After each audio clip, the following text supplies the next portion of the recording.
the murder mystery. A wildly popular film genre, ranging from comedy to thriller to... Okay, full disclosure, I haven't actually seen Silence of the Lambs, and I am much too scared to. But according to my thorough internet research, it is in fact a thriller. So it all comes back to the one that started it all. The classic whodunit. Before film was even invented yet, murder mystery novels, or whodunits, were flying off the shelves. None more so than the works of Agatha Christie, who reigned supreme over the golden age of the whodunit in the 1920s. Her work has been adapted countless times and set the stage for the modern murder and mystery market we have today. And yet, over the years, murder mysteries have only strayed farther and farther from the classic whodunit. Enter Rian Johnson, writer and director of Knives Out, which came out in 2019. Now, I realize it came out a while ago, there's already a sequel on Netflix and a third one coming out next year. But I still believe Knives Out is the best murder mystery movie to date. And you can quote me on that. Knives Out truly redefines the modern murder mystery. It pays homage to the classic whodunits of the past, while simultaneously reinventing the traditional murder mystery structure. The film begins, as most murder mysteries do, with someone finding the body. In this case, the housekeeper, Fran, finding that of acclaimed mystery novelist Harlan Thrombey in an apparent suicide. So, the police come to the house to question everyone, accompanied by Benoit Blanc, a private investigator who's consulting on the case. And through these interviews, we're introduced to the major players of this star-studded ensemble cast. First, you have Harlan's daughter, Linda, and her husband, Richard, and their son, Bransom, who we meet later. Then you have Harlan's son, Walt, and his daughter-in-law, Joni, and her daughter, Meg. And finally, you have Marta, Harlan's nurse. A common downfall of films with ensemble casts is that a lot of times, each character's storyline isn't given enough time to fully develop, or they aren't given distinct enough characteristics that make them feel like their own person. Knives Out avoids this by using subtle details to differentiate the characters, actually showing the audience who the characters are through their actions as opposed to just telling them. For example, when Blanc is introduced, both Joni and Linda recognize him, but for different reasons. I read a tweet about a New Yorker article about you. You're famous. I know who you are. I read your profile in the New Yorker. I found it delightful. Each of which speak to who they are as characters. Similarly, when Blanc tries to bait Linda into telling him about the issues Walt was having with Harlan, she shuts him down and refuses to talk badly about him. And if you think I am dumb enough to be baited into talking family business, into shit-talking my baby brother in front of a police detective and a state trooper. But when Richard is asked the same question, he doesn't hesitate. Walt doesn't run shit. And tells them all about the fight he saw them having at Harlan's birthday party the night of his death. And instead of just telling us that the Thrombys are self-obsessed and don't actually care about Marta, we see them consistently not know where she's from. Family's from Ecuador. Family's from Paraguay. Your Brazilian nurse. This happens so many times that it becomes a bit of a running joke in the film. It's little details like these that really show us who the characters are. One of my major pet peeves in movies is when characters don't act like actual people. But this movie does a great job of keeping its characters grounded in reality. For example, when they're all being questioned and they see Blanc lurking in the background, they call attention to it like normal people would. Okay. So who the fuck is that? It's told through two interwoven storylines, the modern-day police investigation and flashbacks to the night of the victim's death. In this way, the film created its own visual language of perspective shifts that make it feel like a real murder investigation. The film also heavily features flashbacks to the night of Harlan's death, the first of which we see in these interviews. As each person recounts their recollection of that night, a flashback plays from their point of view. But because these flashbacks are so dependent on perspective, they depict what the person thinks happened, not necessarily what actually happened. We see multiple different flashbacks of Harlan with his cake, and each time he's sitting next to the person narrating the flashback. But we don't know which one of these versions is the real one, calling the reliability of all the flashbacks into question. The flashbacks also show their full perspective of what happened that night, even if they lie about it. For example, Richard lies to Blanc about having an argument with Harlan. Screaming match? Mm-hmm.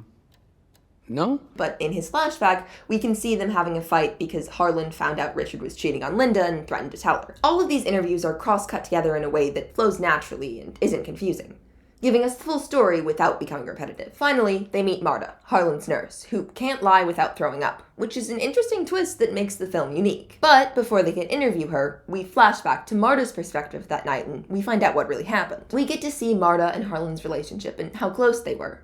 The night of his death, they were playing their nightly game of Go before she gave him his meds, and she was winning, so he knocked over the Go board in protest, and in the process, knocking over his med bottles. One was his normal medicine, and the other was morphine for the pain. She picks them up and gives him his medicine, but then realizes she accidentally switched the bottles and gave him 100 milligrams of morphine instead of his usual medicine, and he's about to overdose. She tries to call an ambulance, but Harlan stops her. He tells her that even if she calls right now, the ambulance won't get there in time. There's no saving him. So he comes up with a plan to stage a suicide, so that she won't get caught for his murder and her mom won't get deported. She begs him to let her call for help, but he refuses and even goes so far as to trip her to keep her from alerting the family. Joni hears this from downstairs and comes up to check on them. Earlier in the film, during Joni's interview, we'd seen this scene from her perspective, but now we see it from Marta's. These perspective shifts brilliantly depict how different points of view impact each character's interpretation of a scene. From Joni's perspective, it seems like everything's fine, and as Harlan insists that she just heard the Go board get knocked over. But from Marta's perspective, we can see what really happened. These perspective shifts help to put the Thrombies flashbacks in context, highlighting the differences between their interpretations of what happened and Marta's memory of what actually happened.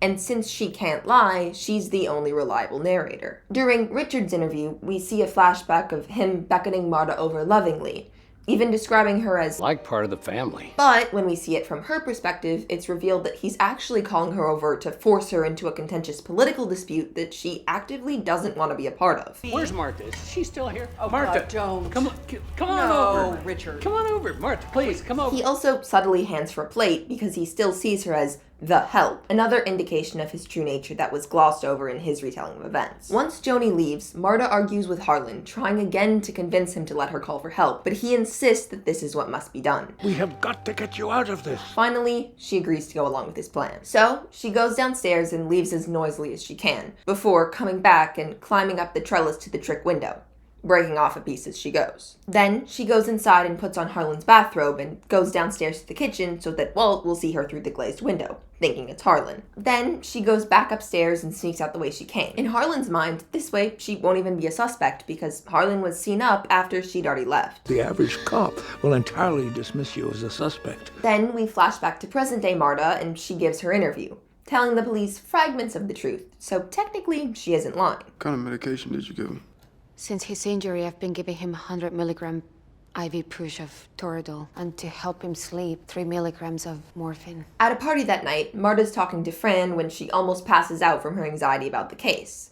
So Meg takes her to get some weed from Fran's secret stash to make her feel better. Later that night, Blanc recruits Marta for her help on the case on account of her inability to lie, and Marta flashes back again, this time to her trying to back out of the plan. She went back to try and convince Harlan that it was a mistake, but before she could do that, he decided for her, and once he was gone, she had no choice. The film is unique in the way that it shifts the alliance of the audience once we see that night from Marta's perspective. We go from being on Blanc's side as he tries to solve the case, to being on Marta's side, rooting for him to fail so that she gets away with it. The next day, at the will reading, we meet Ransom, Linda and Richard's son. While the family's waiting for the reading to start, they have a huge fight about an argument they overheard between Ransom and Harlan the night of his death. You goddamn insane. The son's hey, I'm warning you. And through this, we get to know Ransom a little bit. He's entitled, self-absorbed, and loves causing drama. Matter of fact, eat shit. How's that? In fact, Do not use that word in front of my son. eat shit, If eat shit, eat shit. During the will reading, it's revealed that Harlan left his entire fortune to Marta. The Thrombies are enraged and all start chasing after her. She tries to escape, but her car won't start, so Ransom swoops in and offers her a quick getaway. He then takes Marta to a diner and makes her tell him what really happened, taking advantage of her throwing up condition. She tells him everything, and he offers to help in exchange for a cut of the inheritance. The next day, she gets a threatening letter with the header of a blood toxicology report on Harlan. She goes to Ransom in a panic, and they go to the medical examiner's office to destroy the blood samples that would prove she killed him. But when they get there, the building is in flames, and the cops chase them down to arrest Ransom. On her way to the police station for questioning, Marta sneaks off and goes to the meeting point she got in an email to get the blood toxicology report back. There, she finds Fran, tied up in a chair ODing on morphine. Fran then delivers this chilling line. You And Marta calls 911. At the hospital, waiting for Fran, she confesses to Blanc and decides to go confess to the Thrombies back at the house. And she's about to confess when Blanc interrupts and whisks her away into another room. He declares that he still doesn't know who hired him, and figuring that out is the only way to solve the case. Marta doesn't understand what this has to do with anything and keeps trying to confess, but then cop number 2 brings Ransom in, and Blanc accuses him of hiring him. Then he launches into his case-solving monologue.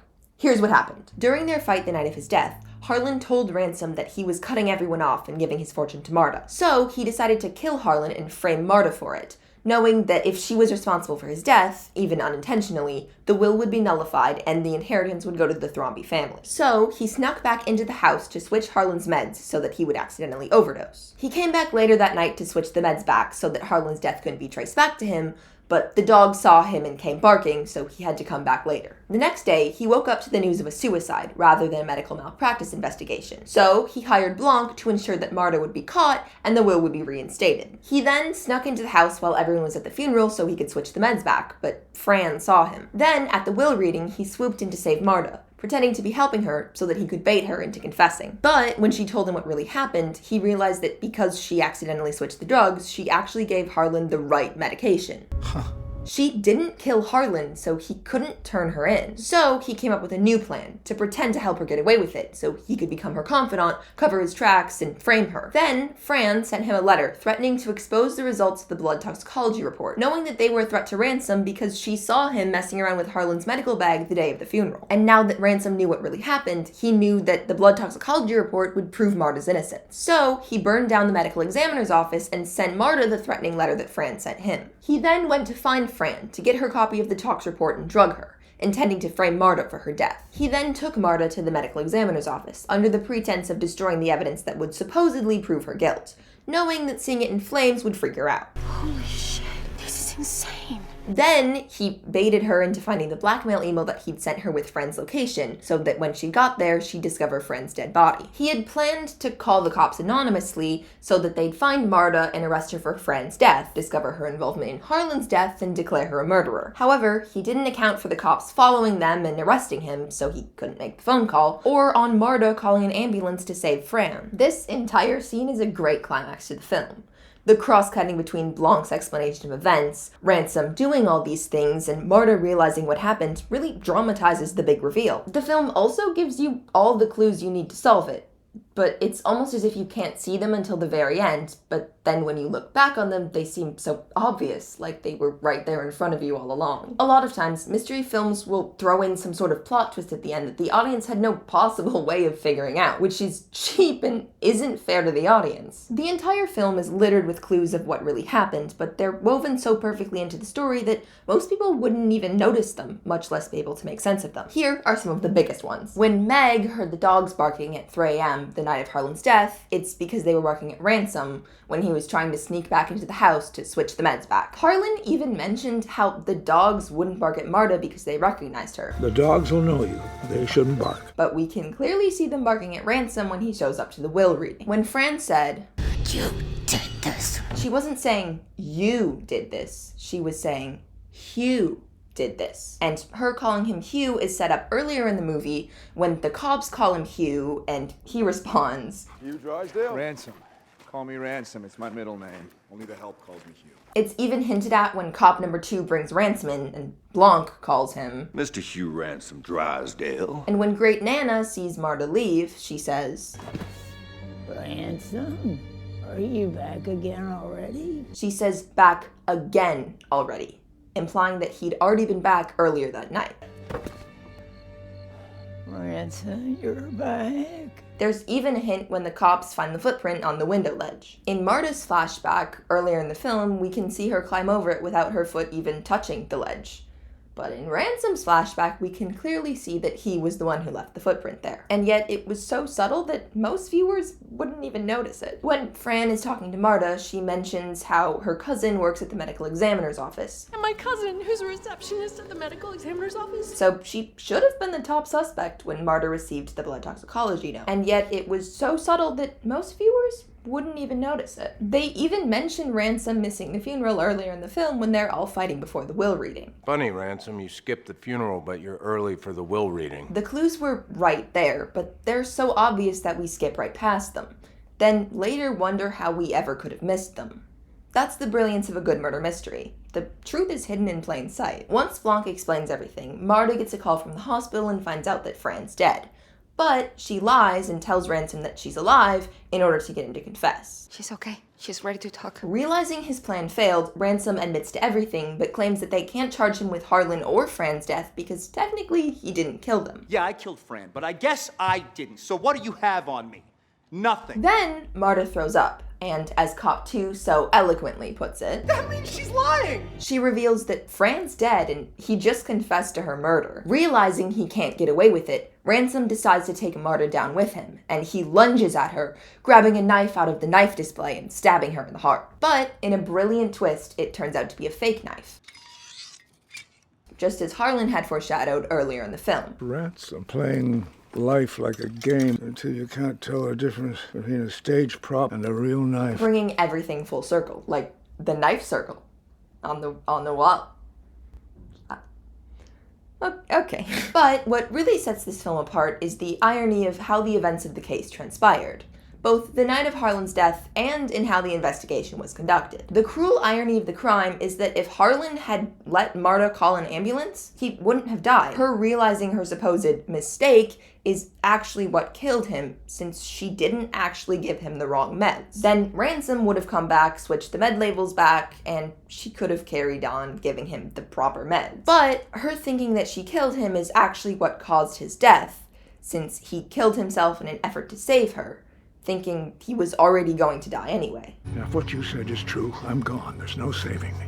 Marta also doesn't want to help the cops for fear of being too close to the case and them discovering her guilt. But Blanc essentially forces her to help out with the case, and as a result, she's on the inside and has the ability to sabotage the case from the inside out, which is every criminal's dream. Every criminal, that is, except Marta. She simultaneously wants the investigation to fail so that they don't find out about her involvement in Harlan's death and she can protect herself and her family. But she also wants justice for Harlan, which ultimately only happens because the investigation was successful. And the whole time Marta's helping the cops, she thinks she's covering her tracks, wiping the security footage, covering up the footprints on the mud path back to the house. But she wasn't just covering her tracks. She was also covering Ransom. Ransom also only got caught because he planned on framing Marta for Fran's death because he didn't think she'd try and save her. Even though Marta could have lost the inheritance and gone to jail and her mom could have gotten deported, she still made the selfless choice to save Fran. In addition, he only gets caught because he confesses, believing Fran is alive, which Marta was only able to convince him of because she tried to save her. He gets caught because Marta's a good person. Furthermore, Marta only decided to turn herself in when she saw that people were getting hurt. Listen, this is over. People are getting hurt.